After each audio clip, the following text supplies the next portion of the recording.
What's going on, everyone? It's Ross, and today we're talking about dividend stocks. This is episode 3, where we talk about Nike's journey from Northwest sneaker business to the largest athletic retailer in the entire world. Nike Inc. is an American multinational company turned into a billion-dollar empire in the athletic footwear, apparel, equipment, and accessories industry.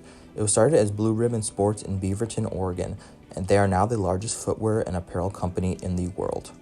It was founded by Phil Knight and Bill Bowerman in 1964. The company is currently traded on the New York Stock Exchange with revenues upwards of $36 billion as of 2018. Led by President and CEO John Donahoe, the organization currently employs over 73,000 workers across the world, most of them being employees in foreign countries such as those in Asia. Nike joined the Dow Jones Industrial Average in 2013 and is currently number 90 in the Fortune 500, a list they have been moving up on since 1995. Although revenue has increased 6% in 2019, profits have decreased in the same year by 54%, down to just $1.9 billion. Nike currently owns $9.8 billion in assets. The earnings per share currently stand at $1.17 per share. Total return to investors has been 19.9% since 2018, 14.9% per year since 2015, and 20.8% per year since 2010. As a stock which trades at around $80 per share, this is up from around $53 per share in 2015, $16 per share in 2010, and $8.75 per share in 2005. Nike is a growing business and has been growing almost every year since 2005.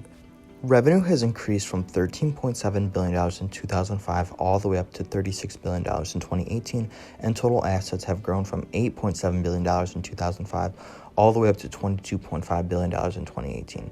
As Nike grew, they started acquiring other businesses such as Cole Haan in 1988, Bauer Hockey in 1994, Hurley International in 2002, Converse in 2003, Starter in 2004, Umbro in 2007, but today Nike only owns one subsidiary, which is Converse. Nike was also able to grow exponentially due in large part to the athletes which represent their brand. Athletes such as Michael Jordan, as mentioned before, LeBron James, Kevin Durant, Cristiano Ronaldo, Chris Paul, Tiger Woods, Russell Wilson, Odell Beckham Jr., Robert Gronkowski, Mike Trout, and many, many more. Nike owns offices in 45 different countries and has contracts with over 7,000 shops worldwide.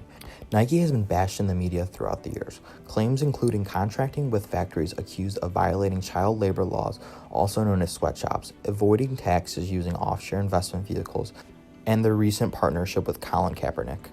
They do have a few positives going for them, being one of the largest companies in the world who is regarded as climate friendly and is looking for ways to actively reduce their carbon footprint across the world.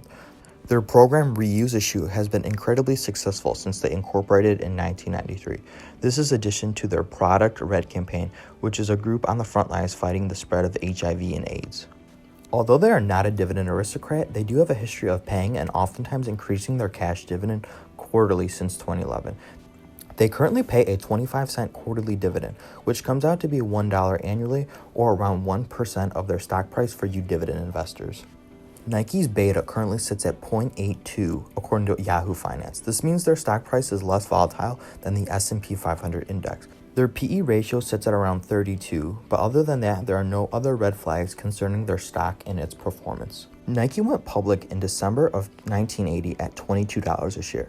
An investment in a single share would be worth 128 shares due to stock splits, or $11,520 of shares in 2018.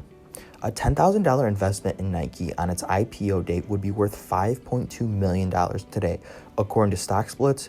To go one step further, a $10,000 investment in Nike stock on its IPO date would pay that same investor $51,000 in cash dividends per year.